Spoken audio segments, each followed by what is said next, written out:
When powerful forces stop making noise and start watching from the sky, something usually follows. And right now, something important is unfolding above Nigeria, quietly, deliberately, and without public explanation. This is not just another security update, it is a signal. Because what matters here isn't simply that an aircraft was seen. What matters is why it was there, where it was watching, and what usually comes next when this kind of surveillance appears. People who track security movements understand one simple rule: observation always comes before action. And when observation becomes persistent, focused, and strategic, it means decisions are being prepared, not debated. If you're someone who looks beyond headlines and wants to understand the deeper patterns shaping events around us, then stay with me. Because by the end of this video, you'll see why this moment is different. And why many people are underestimating what it could lead to.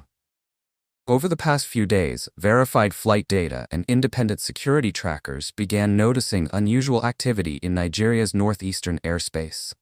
Not commercial traffic, not humanitarian flights, but a specialized aircraft designed for intelligence gathering, flying deliberate paths over a region that has been central to insurgent operations for more than a decade.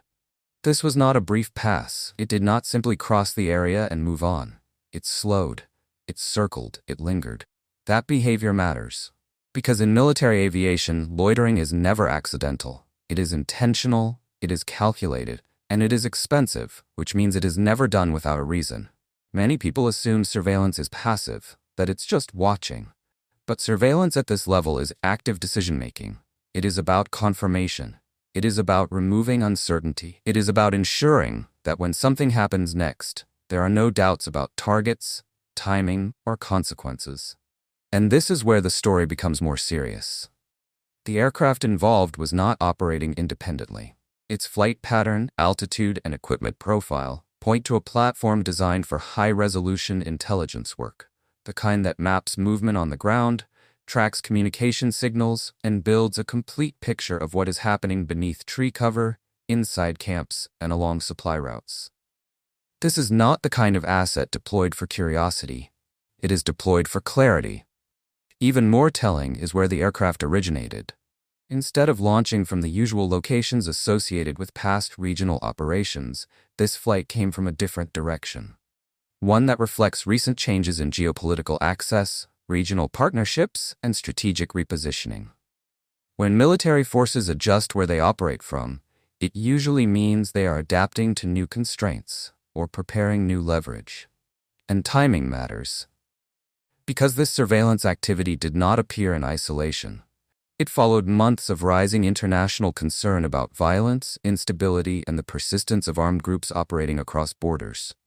It followed diplomatic conversations behind closed doors, and it followed earlier military actions that demonstrated a willingness to intervene when certain red lines are crossed. Surveillance like this often marks the transition between warning and action. At this stage, the objective is rarely general monitoring.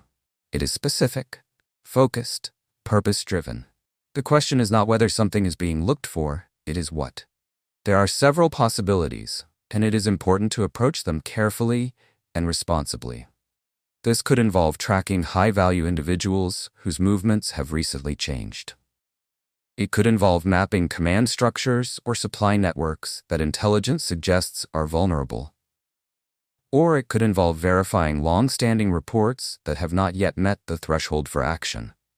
Different objectives follow different rules. A rescue mission follows one set of priorities. A neutralization mission follows another. A deterrence operation follows yet another. What remains consistent across all of them is this: persistent surveillance means a decision point is approaching. This brings us to the diplomatic dimension, the part of the story that rarely makes headlines, but often determines outcomes. When governments describe operations as collaborative security efforts, it usually means access has been granted, coordination has occurred, and boundaries have been discussed. What the public hears is cooperation.